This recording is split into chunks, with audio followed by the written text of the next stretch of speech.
റോസ്റ്റാണ്. അതിന് വേണ്ട ഇൻഗ്രീഡിയൻസ് ഞാൻ വഴിയെ പറഞ്ഞു തരാം. പാൻ വെച്ചിട്ടുണ്ട്, അതിലോട്ട് നമുക്ക് കോക്കനട്ട് ഓയിൽ ചേർത്ത് കൊടുക്കാം.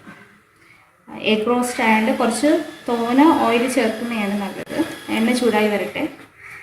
റോസ്റ്റിലോട്ട് നമുക്ക് കുറച്ച് കടുക് ചേർത്ത് കൊടുക്കാം. കുറച്ച് കഴിയുമ്പോഴത്തേക്ക് ഇതേ കണക്ക് നീളത്തിൽ തന്നെ അരിയണം ഉള്ളി, അത് ചേർത്ത് കൊടുക്കാം.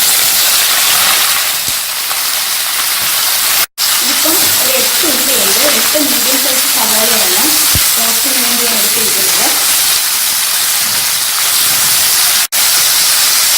ഒരു മീഡിയം ടു ലോ ഫ്ലെയിമിൽ വെച്ചിട്ട് വേണം ഇളക്കി കൊടുക്കാൻ. കുറച്ച് ഉപ്പും കൂടെ ചേർത്ത് കൊടുത്തിട്ട് നന്നായിട്ടൊന്ന് മിക്സ് ചെയ്യും.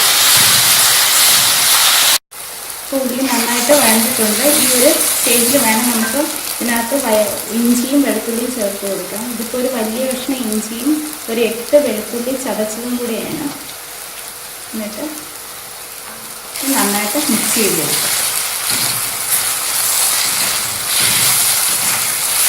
അപ്പോൾ ഇഞ്ചിയും വെളുത്തുള്ളിയും നന്നായിട്ട് മിക്സ് ആയിട്ടുണ്ട്. അതിലോട്ട് നമുക്ക് ഒരു 3 പച്ചമുളക് ചേർത്ത് കൊടുക്കും.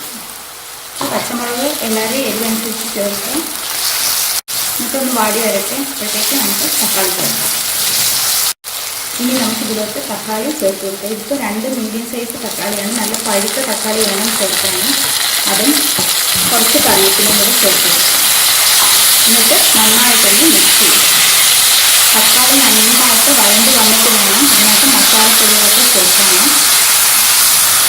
ഇപ്പോൾ തക്കാളിയൊക്കെ നന്നായിട്ട് വഴന്നിട്ടുണ്ട്. കണ്ടോ, എണ്ണയൊക്കെ നന്നായിട്ട് തെളിഞ്ഞ് കാണുന്നുണ്ട്. അതിലോട്ട് നമുക്ക് മസാലപ്പൊടികളൊക്കെ ചേർത്ത് കൊടുക്കാം. ഇപ്പം ഒരു 1/2 ടേബിൾ സ്പൂൺ മഞ്ഞൾപ്പൊടി ചേർത്ത് കൊടുക്കാം. എന്നിട്ട് നന്നായിട്ടൊന്ന് മിക്സ് ചെയ്ത് കൊടുക്കാം. ഒരു ടേബിൾ സ്പൂൺ മല്ലിപ്പൊടി ചേർത്ത് കൊടുക്കാം. എന്നിട്ട് നന്നായിട്ടൊന്ന് മിക്സ് ചെയ്ത് കൊടുക്കാം. അതിൻ്റെ പച്ചമണം മാറുന്നതൊന്ന് മിക്സ് ചെയ്ത് കൊടുക്കാം. ഒരു 1.5 ടേബിൾ സ്പൂൺ കാശ്മീരി ചില്ലി ചേർത്ത് കൊടുക്കാം. ഇപ്പോൾ എരിവില്ലാത്ത മുളക് പൊടിയാണ്, അതുകൊണ്ടാണ് 1.5 ടേബിൾ സ്പൂൺ ചേർത്ത് കൊടുത്തത്. ഇതിലോട്ട് ഒരു ടേബിൾ സ്പൂൺ ഗരം മസാല വറുത്ത് പൊടിച്ചത് ചേർത്ത് കൊടുക്കാം. ഒന്ന് ചെറുതായിട്ട് വറുത്തിട്ട് പൊടിച്ചെടുക്കുക. അതും കൂടെ ചേർത്ത് നന്നായിട്ടൊന്ന് മിക്സ് ചെയ്ത് കൊടുക്കുക.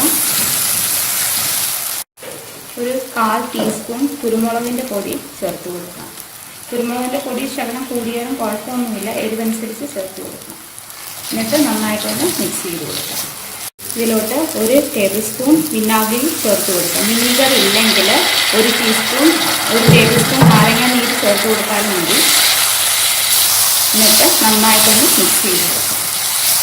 ഇപ്പോൾ മസാലകളെല്ലാം ചേർത്ത് കൊടുത്തിട്ടുണ്ട്. ഇതിലോട്ട് 1 ഗ്ലാസ് വെള്ളം ചേർത്ത് കൊടുത്ത് ഒന്ന് വേവിക്കും.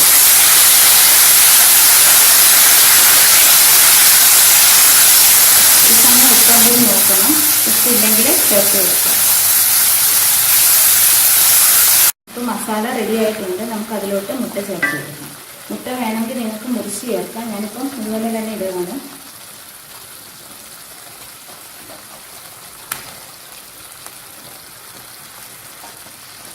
എന്നിട്ട് നന്നായിട്ടൊന്ന് മിക്സ് ചെയ്ത് കൊടുക്കാം. ഇത് ലോ ഫ്ലെയിമിൽ ഇട്ടിട്ട് വേണം നന്നായിട്ടൊന്ന് മിക്സ് ചെയ്ത് കൊടുക്കാൻ.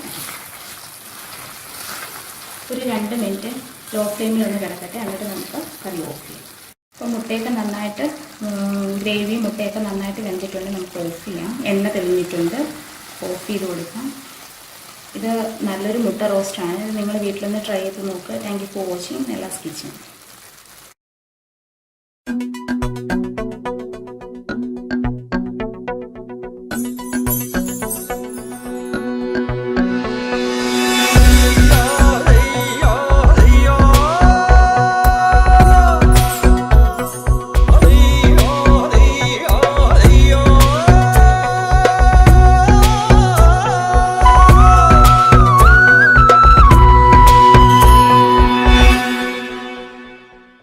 മുത്താളം മുടിതാളം കളിയാടും നാടേ നിൻ തുഞ്ചത്ത്